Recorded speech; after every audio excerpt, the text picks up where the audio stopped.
Dans cette section, je vais continuer avec quelques-uns des secrets des réponses aux prières. En effet, je vais commencer avec l'une des spécifiques importantes clés pour les prières effectives. Et toutes ces clés sont totalement présentes à travers la Bible, depuis l'Ancien Testament jusqu'au Nouveau Testament. Je pense que la majorité des chrétiens ne savent pas qu'elles existent. Et je pense que l'erreur de l'utilisation de cette clé, dont je vais en parler, c'est l'une des principales inefficacités dans le corps de Christ. Sûrement, tu peux te poser la question, quelle est cette clé? Laisse-moi te dire que quand tu l'entendras, tu ne seras pas content de dire « Gloire à Dieu ». Je veux tourner encore dans la montagne du sermon où Jésus-Christ donne des instructions sur comment prier. Je veux prendre deux passages parallèles. Le premier est dans Matthieu chapitre 6, versets 5 à 6. Jésus-Christ dit, « Lorsque vous priez, ne soyez pas comme les hypocrites. » Puis il décrit comment les hypocrites agissent. Puis il dit dans le verset 6, « Mais quand tu pries, prie de cette manière. » Donc, il utilise la phrase « quand tu pries » deux fois. La première fois, la phrase est négative. Ne prie pas comme les hypocrites. Mais il ne finit pas là. Il finit avec la phrase positive. C'est ça la manière dont tu dois prier. Et nous avons actuellement donné notre dernière section pour analyser la doctrine dont il nous a donné. Maintenant, je vais avancer dans le même 6e chapitre, au verset 16 et 17. Et ici, il introduit une autre dimension de prière. Et il dit, « Lorsque tu jeûnes, ne sois pas comme les hypocrites. » Mais il ne s'arrête pas là avec cette phrase négative. Plusieurs personnes pensent que c'est là que Jésus-Christ s'arrête. Mais il continue dans le prochain verset et dit, « Mais quand tu jeûnes, et il nous dit comment nous devons jeûner et comment c'est accepté auprès de Dieu. » Tu peux voir que quand Jésus-Christ parle de la prière et du jeûne, ces points sont parallèlement proches l'une de l'autre. Premier, il dit quand tu jeûnes, et il dit de ne pas faire ça de cette manière, mais de faire ça de cette voie. De ma manière de penser, la phrase quand tu jeûnes indique que Jésus-Christ espère que ses disciples... Est-ce que j'ai dit que jeûner? Non, je dis quand tu pries, Jésus-Christ espère que nous, ses disciples, nous allons prier. Combien de personnes seront d'accord que Jésus-Christ prend au sérieux que nous, ses disciples, nous devons prier? Il ne dit pas si tu pries, mais il dit quand tu pries. Je pense que la majeure partie de personnes ce soir ont le droit de croire que Jésus-Christ voudrait que nous, ses disciples, nous prions régulièrement. Est-ce que je dis la vérité? Ok. Maintenant, nous partons à la prochaine étape. Et il ne dit pas si tu jeûnes. Il dit quand tu jeûnes. Qu'est-ce que ça indique? Ça indique qu'il espère que nous allons jeûner de la même manière que nous allons prier. Est-ce que c'est logique? Êtes-vous avec moi? Même si vous ne l'êtes pas entièrement, mais je pense que vous êtes avec moi. Bien, ne soyez pas compressés. Je suis d'accord que le sujet du jeûne n'est pas à dire facilement gloire à Dieu. Mais je veux vous dire que quand tu découvres ce qu'il y a dans ce sujet, tu vas dire gloire à Dieu. Tu vas dire merci Seigneur de nous donner cette clé. Vous voyez, le mot de Jésus-Christ sur la prière et le jeûne sont extrêmement parallèles. Quand tu pries, ne prie pas de cette façon, mais prie de cette manière. Quand tu jeûnes, ne jeûne pas de cette façon, mais jeûne de cette manière. Donc, Jésus-Christ met la prière et le jeûne au même niveau. Ma conclusion est que s'il espère que nous prions, c'est qu'il espère que nous jeûnons. Je suis tellement content que j'ai un frère qui vient avant moi dans le ministère et qui a la même conclusion. Et même encore, beaucoup ont la même conclusion. Luther a écrit cette conclusion. Mais celui que j'ai dans ma pensée, c'est John Wesley. Et j'ai lu le livre de John Wesley. Et il y a de cela des années, il m'a touché et encouragé. Et il a dit quelque chose qui a de l'effet.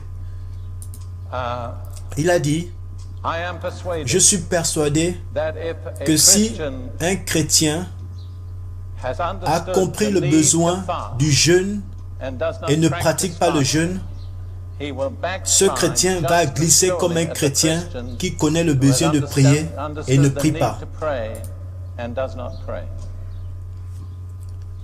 Et John Wesley ne voulait pas recommander au ministère des méthodistes quelconque personne qui ne voulait pas s'engager sérieusement dans le jeûne tous les mercredis et vendredis jusqu'à 16 h de l'après-midi. C'était une base fondamentale pour être recommandé dans le ministère des méthodistes. Peut-être tu peux dire, c'est quoi le principe du jeûne? C'est juste pour me rendre ma vie difficile, refuser mes plaisirs? Ma réponse serait non. Je n'en doute pas qu'il y a plusieurs principes venant du jeûne, mais je vais seulement exhorter sur un.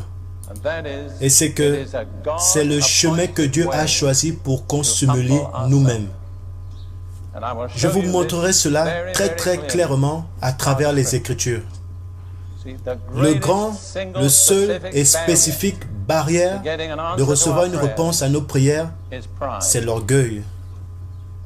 Et toute chose qui enlèverait cette barrière de notre voix faciliterait les réponses à notre prière. Dieu m'a récemment parlé dernièrement à propos du danger de l'orgueil. Et Ruth a pris un petit livre qui l'appartient et nous n'avons pas vraiment prêté attention à ce livre de l'écrivain André Maré, qui est l'un des prêcheurs des temps passés et qui continue à nourrir le peuple de Dieu aujourd'hui. Combien de personnes parmi vous ont lu au moins un livre de André Maré? C'est la majorité de personnes ici, c'est remarquable. Je ne sais pas si tu le sais, mais le livre est intitulé originalement « L'humilité de notre Dieu ». Ça a été republié avec un titre plus simple. Je pense que c'est juste « Humilité ». Et j'ai lu ça quelques semaines avant. Il m'a vraiment parlé personnellement à propos de ma vie. J'ai haï l'orgueil depuis des années et j'ai obtenu une nouvelle vision comment vicieux et démoniaque l'orgueil est. Et comment l'orgueil nous empêche de recevoir les bénédictions que Dieu a préparées pour nous. Ce message vient de la parole de Dieu. C'est une vérité universelle. Ce n'était pas démontré premièrement sur la terre. Tu connais la première démonstration de l'orgueil démoniaque? Quel était le premier péché de l'histoire de la planète? Dis-moi. L'orgueil, oui. Qui a commis ce péché? Lucifer, c'est exact. Un ange dans le ciel. Si l'orgueil est un péché qui peut déchirer les cieux et faire en sorte qu'un ange perd sa place, qu'est-ce que ce péché donc peut nous faire à nous qui sommes sur la terre? Laissez-moi vous dire 3 passages dans la parole qui parlent de l'orgueil et de l'humilité. La première est dans Luc chapitre 14, verset 11. C'est la fin d'une parabole où Jésus-Christ parle de comment agir quand tu es invité à une cérémonie. Dans Luc chapitre 14, je pense que nous sommes invités à une fête quelquefois, et même j'ai été invité hier. Jésus-Christ permet que les choses soient praticables. Il donne un seul exemple. Premièrement, j'ai envie de vous faire savoir que Dieu n'a jamais dit qu'il va nous humilier. Il nous dit toujours de nous humilier nous-mêmes. Je dis aux gens, Dieu ne peut pas t'humilier, mais toi-même tu peux t'humilier. Ne priez jamais Dieu juste que je sois humilié, parce que ce n'est pas une prière qui vient de la parole de Dieu. Peut-être plus tard tu regretteras le résultat de cette prière. Après quelques semaines ou quelques mois, tu te trouves dans une situation la plus humiliante. Tu diras, comment Dieu je me trouve dans cette situation? Il dira que tu as prié, tu as prié. Donc Jésus-Christ dit, quand tu es invité à une fête, ne va pas t'asseoir à la place des chefs. Parce que tu vas t'être embarrassé quand quelqu'un va venir te dire que l'organisateur doit s'asseoir à cette place. Tu devras t'asseoir à la place du fond. Jésus dit, quand tu vas, prends la dernière place. Très intelligent. Quand tu es en bas, il n'y a qu'un seul chemin que tu peux prendre, c'est en haut. Je ne sais pas si vous connaissez une prière de John Bunyan. C'est avec moi depuis des années. Celui qui est en bas n'a pas de peur, ne peut pas tomber. Celui qui est petit n'a pas d'orgueil. Celui qui est humble aura Dieu seul pour guide. Regardez, quand vous êtes sur le sol, tu as l'abri. Il n'y a pas plus bas que tu peux aller. Très rarement, je prêche dans une assemblée comme celle-ci sans m'être agenouillé sur le sol devant la face de Dieu. Et je peux vous dire que, avant d'être ici, Ruth et moi, nous étions sur le sol pour un bon moment. C'est la place où je me trouve à l'abri. C'est sur le sol. Donc, Jésus dit à la fin de cette parabole, si tu ne veux pas être gêné, évite la situation de t'asseoir aux premières places. Au contraire, assieds-toi aux dernières places. Il n'y a qu'un seul chemin où tu peux aller, c'est le haut. Et il a conclu cela avec cette parole dans Luc chapitre 14, verset 11. Car quiconque s'élève lui-même sera abaissé.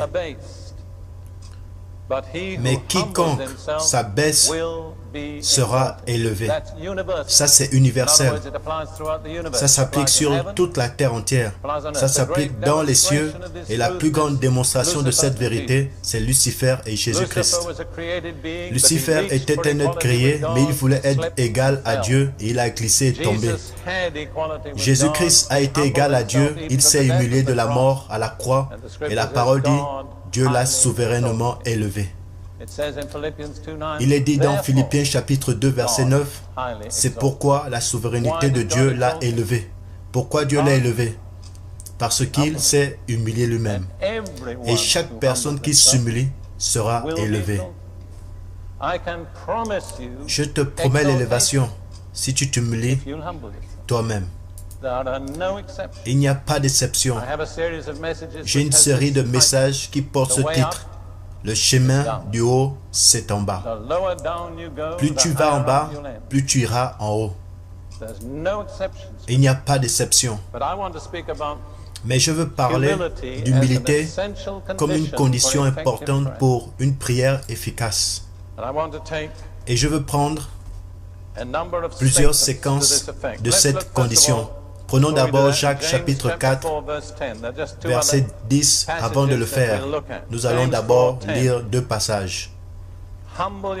Humiliez-vous devant le Seigneur et il vous élèvera. Notez bien, humilie toi-même. Ne demande pas à Dieu de le faire, c'est toi qui dois le faire. Dieu t'élèvera si tu t'humilies. Et un passage similaire dans 1 Pierre chapitre 5. Actuellement, Ruth et moi, nous l'avons proclamé avant le premier message, verset 6. C'est pourquoi humilie-toi sous la puissante main de Dieu afin qu'il t'élève au temps convenable. Et le verset précédent dit, Dieu résiste les orgueilleux, mais fait grâce aux humbles. Donc si tu viens à Dieu avec ton orgueil, Dieu va te résister. Et imagine qui peut pousser durement. Personne. Tu ne peux pas t'approcher de Dieu avec l'orgueil. Le livre des Psaumes dit, Dieu connaît les orgueils de très loin. Et c'est là, à cet endroit qu'il les garde. Il n'y a pas d'accès à Dieu avec l'orgueil. Et donc, toute chose qui nous permet de nous humilier nous-mêmes est une bénédiction précieuse. Même si ce n'est pas joyeux entre-temps. Et l'une des paroles bibliques appliquées à cette condition, c'est le jeûne. Maintenant, je vais vous le montrer très clairement à partir de la Bible.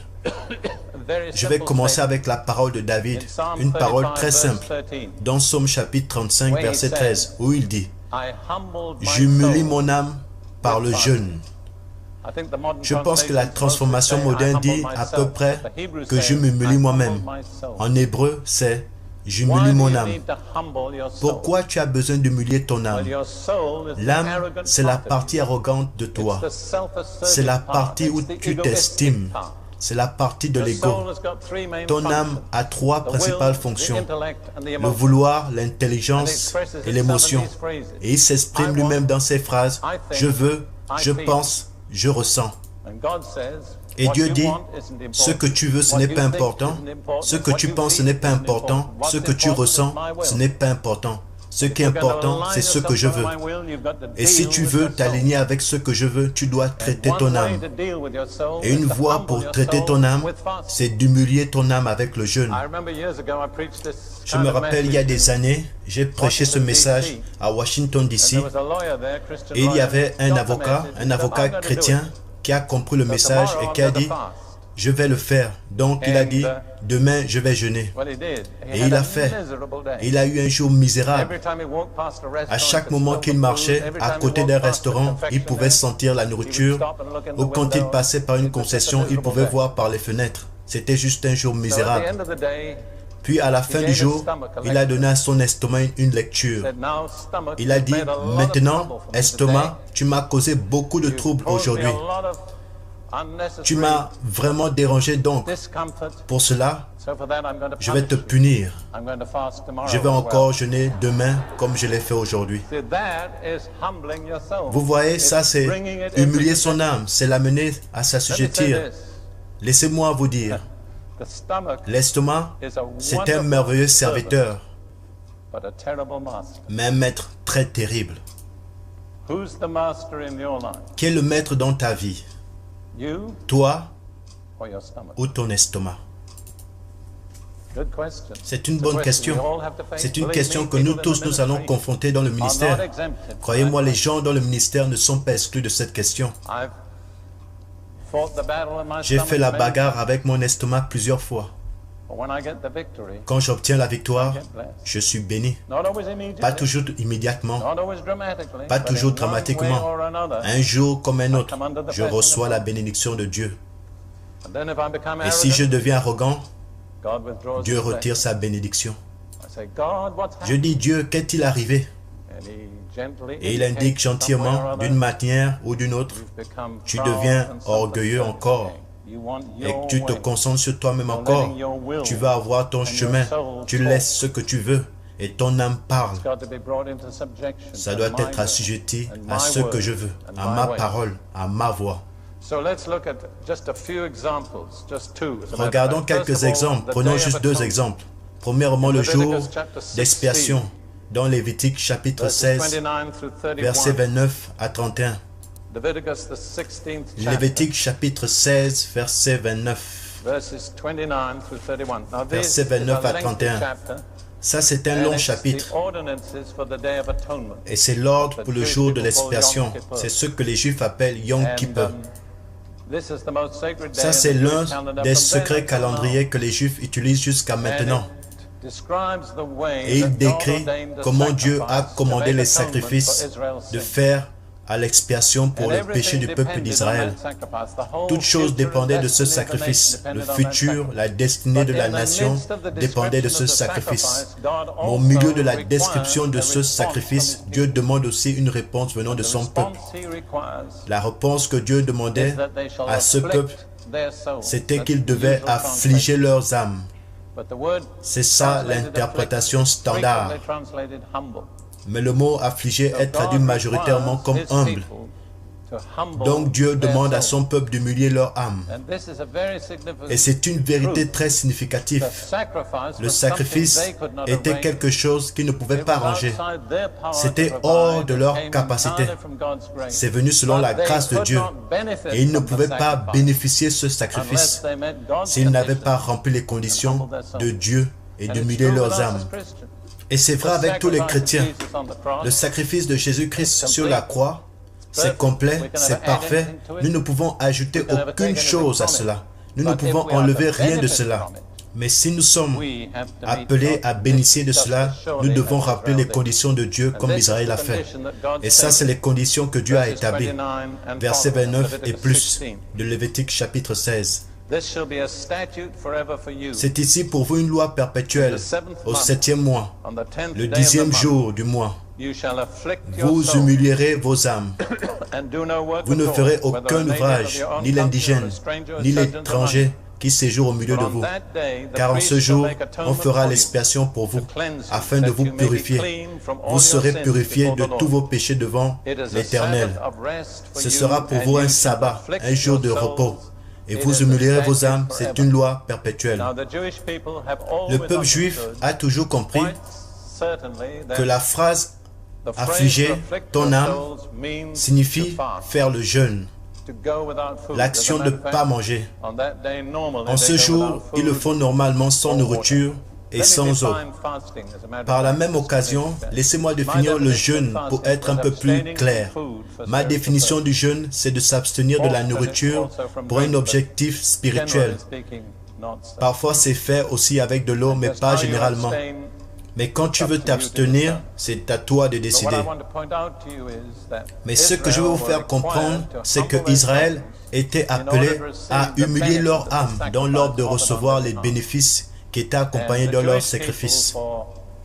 Et pour 3400 années, le peuple juif a toujours connu que s'humilier ou humilier son âme signifie jeûner. De plus, cette situation n'a jamais disparu dans l'histoire des Juifs depuis le temps de Moïse jusqu'à ce jour. Dans le jour de l'expiation, ils affligent leurs âmes par le jeûne. Et dans le Nouveau Testament, dans Actes chapitre 27, dans le verset 9, ce jour est appelé le jeûne.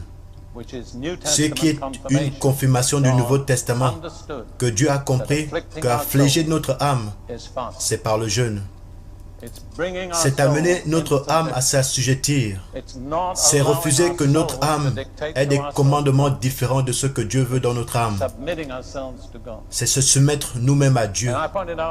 Et j'ai parlé de ça la dernière fois. Quand Dieu est près de nous, quand il parle de réponses qu'il voudrait que nous donnons concernant le message de sa grâce, c'est de présenter notre corps. Ce n'est pas quelque chose d'en haut dans les airs, une théorie. C'est quelque chose sur terre, très praticable. Dieu dit, j'ai envie que tu t'humilies d'une manière. Et je ne dis pas que c'est la seule manière, mais une voie, c'est le jeûne. Puis on lit le retour de Exxon après la captivité de Babylone, Esdras chapitre 8. Esdras était chargé de conduire un groupe de Exxon de retour de Babylone à Jérusalem. C'était 4 mois de voyage en ce temps. Sur ces lieux, tu pouvais avoir des brigands, des voleurs, des ennemis d'Israël. Israël n'avait pas seulement des femmes, des enfants, mais aussi des précieux outils du temple qu'il ramenait. La question était, comment va-t-il avoir un passage sans problème? Et c'est ça la réponse d'Israël. On lit Esdras chapitre 8 à partir du verset 21. Là, près du fleuve d'Ava, je publie un jeûne d'humiliation devant notre Dieu afin d'implorer de lui un heureux voyage pour nous, pour nos enfants et pour tous ceux qui nous appartenaient. Comment se sont-ils humiliés eux-mêmes? Ils ont proclamé un jeûne. Vous voyez, c'était un jeûne public qui concernait tout le peuple de Dieu. Puis il vient avec cette phrase très intéressante. J'aurais eu honte de demander au roi une escorte et des cavaliers pour nous protéger contre l'ennemi pendant la route. Car nous avons dit au roi, la main de notre Dieu est pour les biens sur tous ceux qui le cherchent. Mais sa force et sa colère sont sur tous ceux qui l'abandonnent. Vous voyez? Israël s'est mis dans une position par sa parole où il devait prouver qu'il soutient ce qu'il a dit. Il a dit au roi, notre roi, c'est le grand roi, c'est le Dieu des cieux, il nous protège. Puis il est envoyé de conduire un peuple à travers un lieu très dangereux. Et il dit, je ne pouvais pas partir à cet endroit et demander au roi une garde de soldats pour m'accompagner. Sinon, comment serait le témoignage que j'ai fait sur la protection que nous avons de Dieu? Ça nous arrive parfois. Nous disons quelque chose et nous sommes obligés de vivre selon ce que nous avons dit. Donc il a dit, je n'ai pas choisi la voie charnelle, je n'ai pas choisi la voie du monde, j'ai choisi la voie spirituelle pour chercher la protection de Dieu sans m'appuyer sur les soldats, les chevaux. J'ai choisi de faire le jeûne en me humiliant devant la face de Dieu pour invoquer sa protection. Vous lisez l'histoire, Vous lisez l'histoire où il fait un résumé dans le verset prochain. C'est à cause de cela que nous jeûnâmes et que nous invoquâmes notre Dieu et il nous exauça. Tu lis le reste de l'histoire, ils sont arrivés en sécurité, sans perte, sans accident. Et dans plusieurs situations, on est confronté par deux alternatives. Devons-nous prendre la voie charnelle ou devons-nous prendre la voie spirituelle? C'est tellement arrivé que je peux le témoigner par expérience. Parce que je suis devenu le père adoptif d'une famille large dans une situation très difficile. Nous avons voyagé de pays en pays, d'endroit en endroit.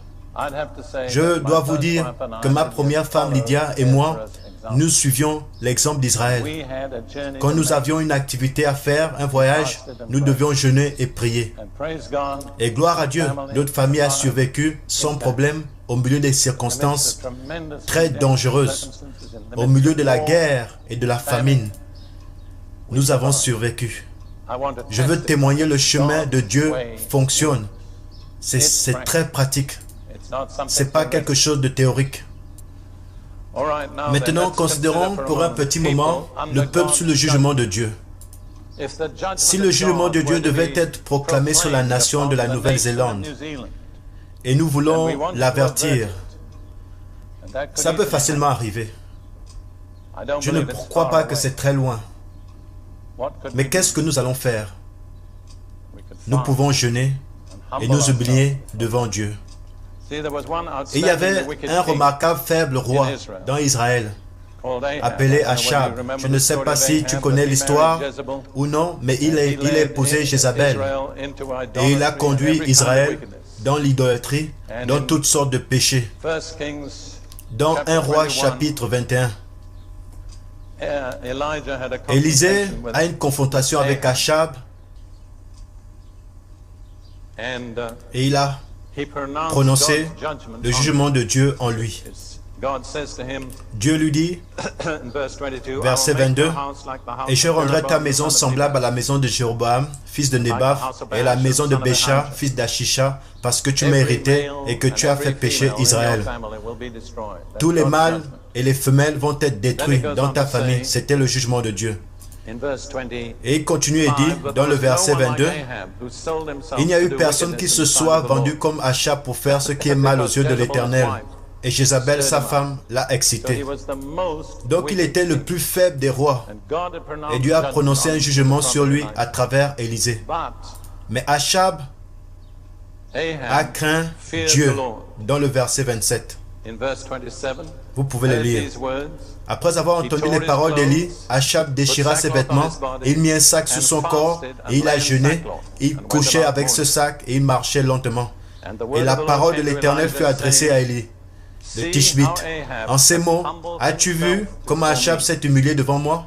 Parce qu'il s'est humilié devant moi, je ne ferai pas venir le malheur pendant sa vie. Ça sera pendant la vie de son fils que je ferai venir le malheur sur sa maison. Vous voyez, il y avait un seul homme faible à ce temps. Le jugement de Dieu a été prononcé sur lui et sa famille. Mais quand il s'est humilié par le jeûne, Dieu a dit, je ne vais pas mener le jugement sur ses jours. Maintenant, ce jeûne a fait ça pour Achab. Qu'est-ce que ce jeûne pourrait faire pour toi et moi qui sommes enfants de Dieu? Vous voyez comment c'est grand? Puis, dans l'histoire de Jonas et son message pour Ninive, nous lisons comment il est entré dans la cité, dans la ville, une ville violente de pécheurs, et il a proclamé que dans 40 jours, la ville va être détruite. C'est un message qui venait de Dieu. Comment les habitants de Ninive ont répondu? C'est écrit dans Jonas chapitre 3. La chose parvint au roi de Ninive. Il se leva de son trône, ôta son manteau, se couvrit d'un sac et s'assit sur la cendre. Il a causé à toute la ville de jeûner. Même les animaux ont jeûné. Et il a écrit à la fin de ça, Dieu vit qu'il agissait ainsi et qu'il revenait de leur mauvaise voie. Alors Dieu se repentit du mal qu'il avait résolu de leur faire. Et il ne le fit pas. Vous voyez, une ville de païens reconnue pour ses péchés a entendu le message d'un seul prophète une seule fois. Ils se sont repentis en jeûnant et criant, et Dieu a pardonné toute la ville. Ninive a été pardonnée du jugement depuis maintenant près de 100 ans depuis ce temps. Donc si le jeûne fait ça pour Ninive, qu'est-ce qu'il ferait pour cette nation? Qu'est-ce qu'il ferait pour le peuple de Dieu qui s'humilie eux-mêmes pour l'appeler? Puis pour éviter le désastre, tu lis le bouc de Esther. Tu lis comment Aman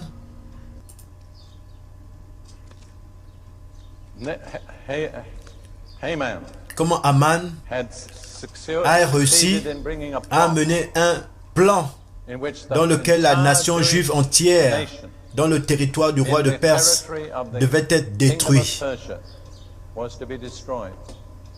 Je suppose que tous les Juifs sur la terre à cette période étaient dans ce royaume parce qu'il renfermait 120 provinces étendues de l'Inde à l'Éthiopie. L'ordre de détruire était lancé, mais il y avait dans le royaume une Juive dont la nationalité n'était pas connue, Esther. Et son cousin Mordecai envoya un message pour elle et lui dit, ne pense pas que tu vas t'en sortir mieux que les autres Juifs dans ce royaume. Parce que, qui sait, si tu es là pour ce temps-là, comme celui-ci. Esther se leva pour la confrontation. Et il est dit, dans Esther chapitre 4, verset 16, « Va rassemble tous les Juifs qui se trouvent à Suse, et jeûnez pour moi, sans manger ni boire pendant 3 jours, ni la nuit ni le jour. Moi aussi je jeûnerai de même avec mes servantes, puis j'entrerai chez le roi, malgré la loi. Et si je dois périr, je périrai. » Tu lis le reste de l'histoire, un autre décret a été établi, la situation avait complètement renversé. Et ça a terminé par victoire de Juifs, une préservation de la nation des Juifs. Qu'est-ce qui change l'histoire? Quel est le point tournant? C'est quand le peuple de Dieu jeûne. Je pense que ça va être très impossible de penser que nous exagérons quand nous disons que la potentialité du jeûne ne peut pas changer le cours de l'histoire. Il n'y a pas de doute pourquoi Satan veut cacher cette clé hors des mains du peuple de Dieu. Il a peur du jeûne. Maintenant, il y a plusieurs exemples de jeûner dans le Nouveau Testament, mais je veux prendre juste 2 exemples différents, ce que j'appelle le jeûne individuel et le jeûne de groupe. Dans le ministère de Paul, 2 Corinthiens, chapitre 6, il donne une liste des voies dans lesquelles il s'approuve lui-même comme ministre de Christ. 2 Corinthiens chapitre 6, versets 4 à 6. Mais nous nous rendons à tous égards recommandables comme serviteurs de Dieu. Et il donne une liste de plusieurs voies de ceux qui se recommandent lui-même ministre de Dieu. Et il dit, par beaucoup de patience, dans les tribulations, dans les calamités, dans les détresses, sous les coups, dans les prisons, dans les troubles, dans les travaux, dans les veilles, dans les jeûnes. Donc, Paul dit, un des chemins que je prouve que je suis ministre de Dieu, c'est le jeûne. Et puis, dans le même épître, chapitre 11, versets 23 et 27, il donne une lettre similaire et il dit, sont-ils ministres de Christ? Je parle en homme qui extravague. Je le suis plus encore. Et il donne une longue liste de voies qui prouvent qu'il est un ministre de Dieu. Et le verset 27, c'est une partie de la liste. J'ai été dans le travail et dans la peine, exposé à de nombreuses veilles, à la faim et à la soif, à des jeûnes multipliés, au froid et à la nudité. Donc il dit, j'ai jeûné parfois. Notez bien, il dit, la faim et la soif, c'est quelque chose, et le jeûne, c'est aussi quelque chose d'autre. La faim et la soif, c'est quand tu ne peux pas manger parce que tu n'as rien à manger. Jeûne, c'est quand tu peux manger, mais tu t'abstiens. Ça, c'était l'une des voies, comment ça prouvait Paul comme ministre de Christ. Et je crois que les ministres de Christ doivent s'approuver de cette manière aujourd'hui. Je parle de ma propre expérience et je vais juste dire ceci. Après tout, prêcher n'a pas de sens si tu ne pratiques pas cela.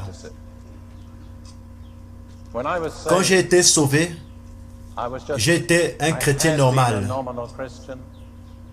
J'ai abandonné le christianisme, j'ai tourné mon dos aux églises de Dieu. J'étais en train de chercher des solutions auprès de Dieu concernant les problèmes dans d'autres endroits. Mais quand j'ai été sauvé et reçu le baptême du Saint-Esprit, je ne connaissais encore aucune chose de ce qui m'était arrivé. Il fallait que je lise le Nouveau Testament pour voir ce qui m'était arrivé. Une chose s'est produite, à peu près un mois. Dieu me disait clairement qu'il voulait que je jeûne tous les mercredis. Je n'avais pas lu un livre quelconque de Wesley ces jours-ci.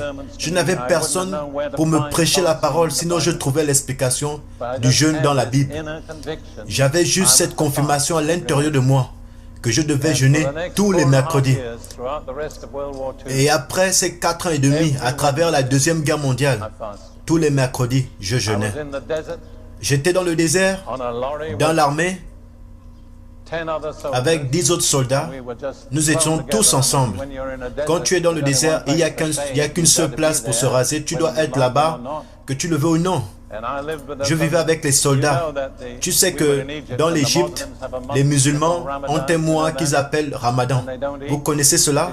Quand ils ne mangent pas durant le jour, mais mangent beaucoup la nuit. Ils se privent durant le jour pour tout organiser la nuit. Mes coéquipiers appelaient mercredi Ramadan parce que tu ne peux pas jeûner en secret. Tu vis avec eux tous les jours, constamment. Tu ne peux pas t'éloigner d'eux. Je veux dire que je n'aurais jamais progressé si Dieu ne m'avait pas démontré cette clé. Je me rappelle des années passées quand j'étais au Kenya pour le travail éducationnel et j'ai dit je suis trop occupé pour jeûner. J'ai trop à faire pour faire le jeûne. Après quelques semaines, je n'ai pas jeûné. Le résultat était vraiment désastreux. Depuis ce jour, j'ai décidé que je ne serai jamais occupé au point de ne pas jeûner. Je vous parle de quelque chose que j'ai expérimenté. Vous comprenez? Je crois avec beaucoup de passion ce que je suis en train de vous dire. Parlons du jeûne de groupe dans le Nouveau Testament. Juste 2 exemples à partir du livre des Actes. Actes chapitre 13. Ça, c'est l'un des moments les plus importants dans le livre des Actes. Les gens appellent cela le début d'un programme missionnaire. Actuellement, le mot missionnaire n'est pas dans le livre des Actes. Le mot du Nouveau Testament, c'est apôtre. Ici, c'est la première fois qu'on va envoyer des apôtres dans les Écritures du livre des Actes. C'est arrivé dans la ville de Antioche. Actes chapitre 13, versets 1 à 4. Et on lit.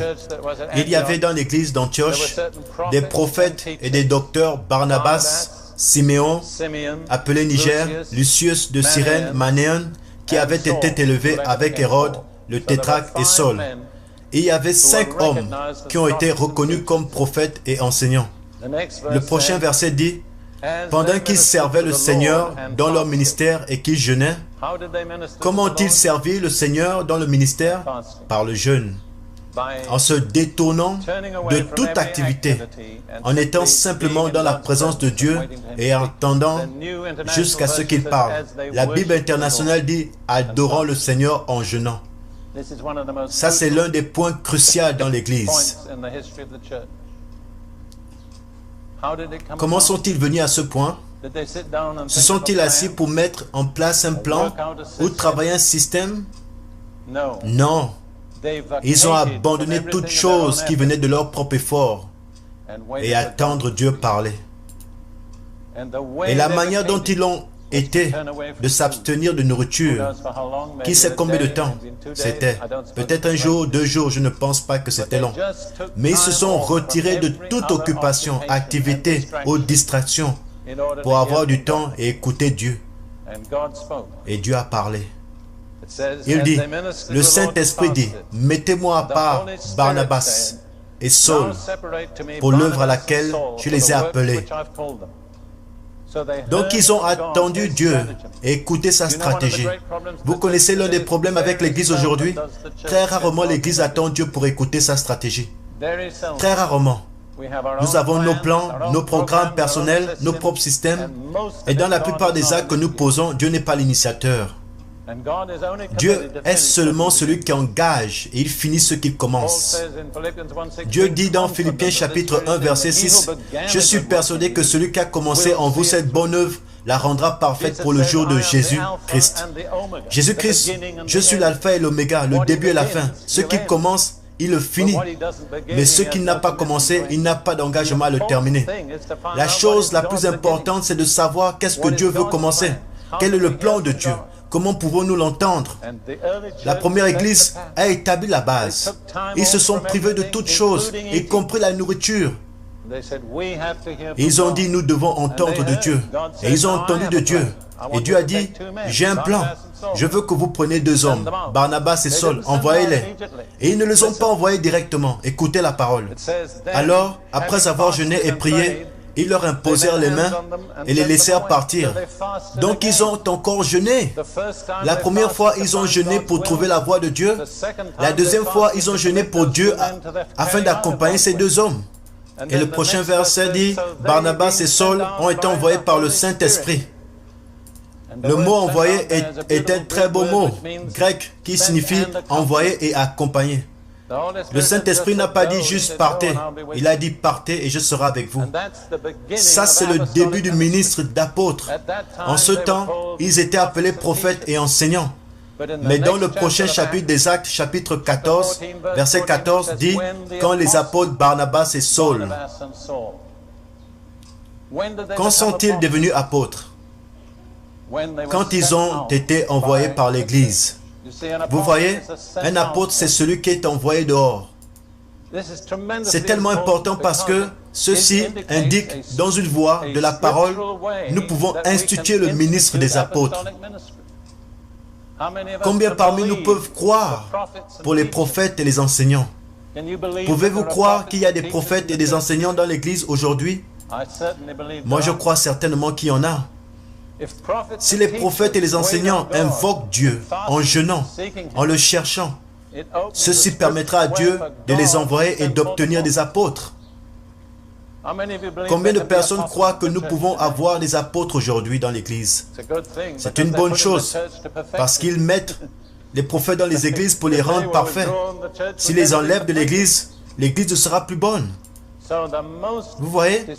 Donc le moment le plus important de cette période était le fait d'avoir envoyé et d'obtenir des apôtres. Qu'est-ce qui a permis cela? Répondez en un mot.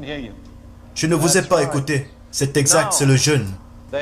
Après qu'ils ont emmené plusieurs personnes à Dieu, ils sont allés les visiter et ils devaient maintenant établir des églises. Premièrement, ils ont eu des groupes de disciples. Après, ils devaient établir des églises. Quelle est la principale cause du passage des disciples aux églises? Quel genre de personnes devaient être mises? Les anciens. C'est exact. C'est à ce moment que les disciples deviennent une église, quand ils ont des anciens, des personnes qui peuvent diriger. C'est ce qu'ils ont fait. Nous lisons cela dans Actes chapitre 14, dans le verset 21. Quand ils eurent évangélisé cette ville et fait un certain nombre de disciples, ils retournèrent à Lystre, à Icône, à Antioche.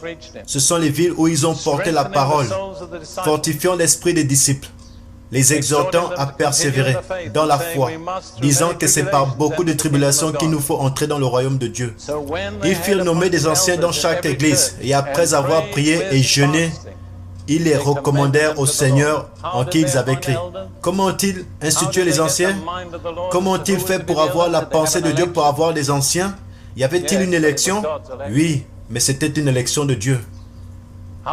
Comment ont-ils trouvé la pensée de Dieu? Quelle était la clé? Je ne vous ai pas entendu. Le jeûne, merci, c'est le jeûne. Vous voyez, les deux grandes décisions dans le travail de l'Église sont les apôtres et les anciens. Dans les premières églises, ces deux points se sont établis par la prière et le jeûne. Pourquoi ne pouvons-nous pas agir de la même manière sur cette période? Est-ce que nous pouvons améliorer ces méthodes? Dieu ne nous demande pas d'améliorer. La seule chose qu'il nous demande, c'est de le suivre. Vous voyez, ça c'est une clé. Je suis en train de mettre ça sur ta main. Qu'est-ce que tu vas faire avec? Qu'est-ce que les chrétiens de cette nation vont faire avec cette clé? Qu'est-ce que les chrétiens d'Australie vont faire avec cette clé? Qu'est-ce que les chrétiens de la Grande-Bretagne vont faire avec cette clé?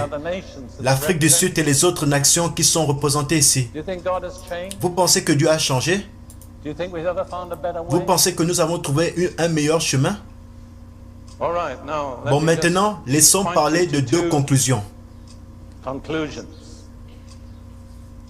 Le premier, c'est dans un verset très connu, 2 Chroniques, chapitre 7, verset 14. Je l'appelle l'espoir pour une nation. L'espoir pour une nation. Combien de personnes savent de quoi ce verset parle? Beaucoup le connaissent, gloire à Dieu.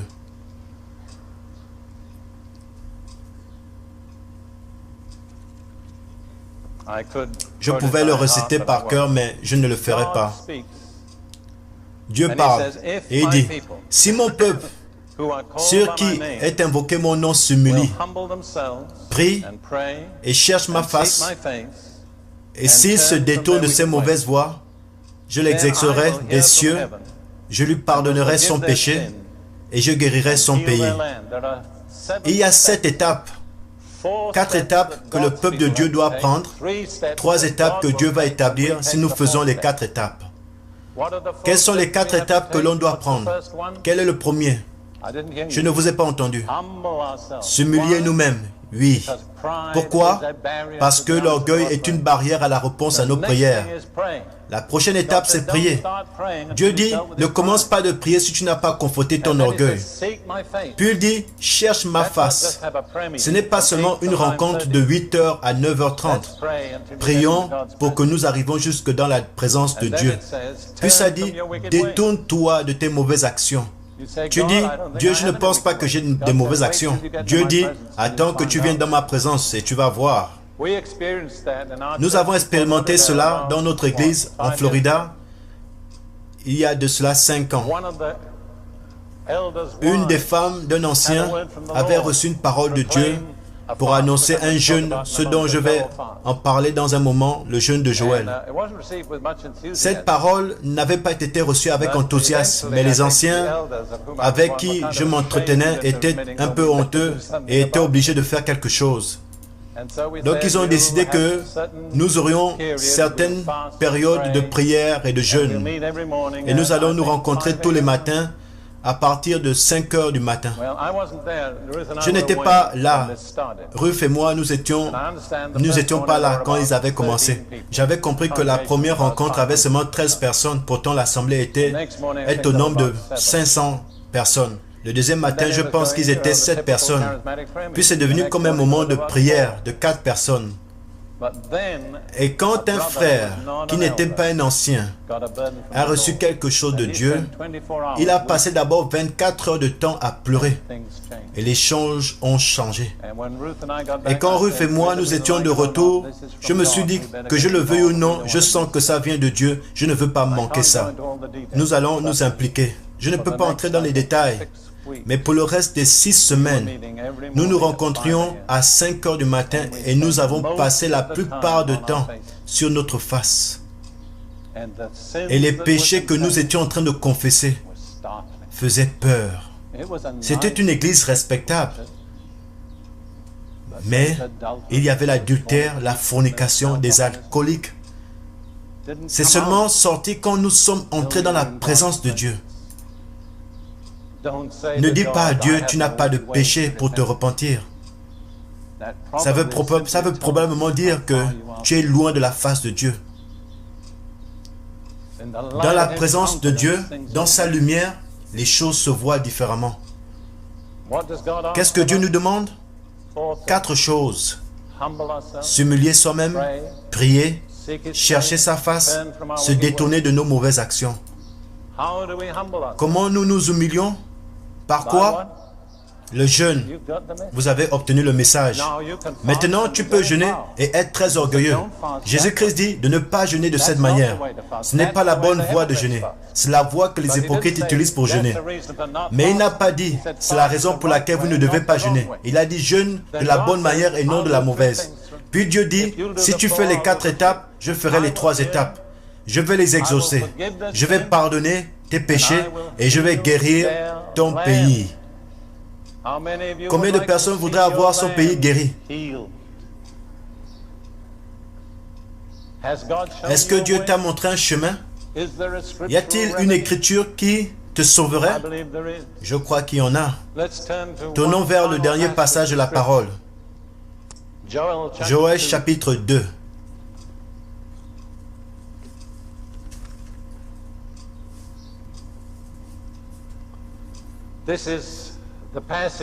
Ça, c'est le passage que la sœur avait en tête quand elle parlait du jeûne de Joël.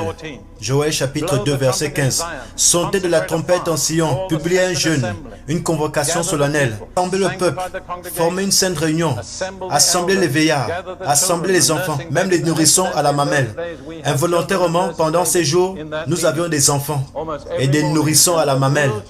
Dans cette réunion, presque tous les matins, et les enfants étaient en désaccord avec leurs parents quand on ne les réveillait pas les matins pour qu'ils participent au jeûne et à la prière. C'était un vrai exemple de ce que nous sommes en train de lire. Continuons.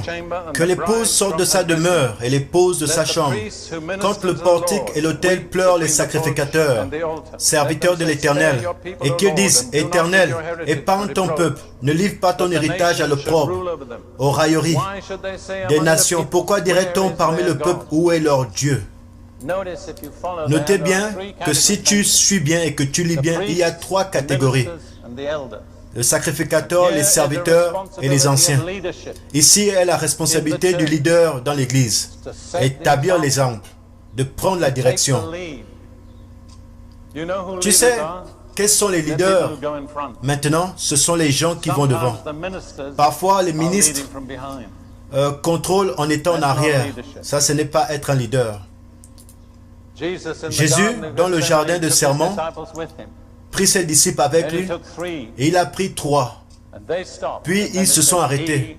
Et la parole de Dieu dit, Jésus est allé un peu plus devant. C'est ce qu'on appelle être un leader. C'est aller un peu plus en avant. J'ai entendu une fois un pasteur dire, je dois courir pour rattraper mes disciples. Ça, ce n'est pas être un leader. Ici est la responsabilité d'être un leader. Maintenant, écoutons la dernière phrase. Dans le même chapitre, verset 28. Après cela, je répandrai mon esprit sur toute chair. Vos fils et vos filles prophétiseront. Vos veillards auront des songes et vos jeunes gens des visions. Après quoi? Après quoi? Après quoi? Après que le peuple de Dieu ait réuni les conditions. Je sais que Peter a parlé de cela le jour de la Pentecôte. Ça dit, ça prendra en effet au dernier jour. Mais ce n'est pas une action complète. C'était juste une anticipation de ce qui devrait s'accomplir. C'est très important parce que dans ce chapitre des Actes 2, Peter dit, Dieu dit, je vais mettre de mon esprit, une partie de mon esprit, et ça commence au jour de Pentecôte. Mais dans ce passage, Dieu dit, je vais renverser mon esprit, pas une partie de mon esprit. Je vais relâcher mon esprit sur la terre, sur tous les corps. Frères et sœurs, nous n'avons pas encore vu ça. Nous voyons juste des gouttes. Et il y a à peu près 2 millions de musulmans qui n'ont jamais été touchés par l'Esprit de Dieu. Comment allons-nous aller à eux? Qu'est-ce qui va relâcher l'Esprit de Dieu? Je te dis, si tu n'as jamais confronté l'islam, c'est une forteresse imprévisible que nous ne pouvons pas approcher naturellement. Nous devons l'approcher avec l'Esprit. Quel est le programme de Dieu? Faisons un jeûne, que notre assemblée soit sanctifiée. Laissons les anciens, les sacrificateurs, les serviteurs asseoir un exemple. Et Dieu dit, dans mon temps, quand tu remplis mes conditions, je vais renverser mon esprit sur toute chair. Je crois que c'est la solution. Et je ne crois pas qu'il y en a d'autres. Je pense que Dieu nous l'a montré dans les Écritures. Il nous a montré la voie. Pouvons-nous baisser nos têtes devant la face de Dieu pour un moment? Je veux que vous demandiez à Dieu de nous montrer si ce message vient de lui.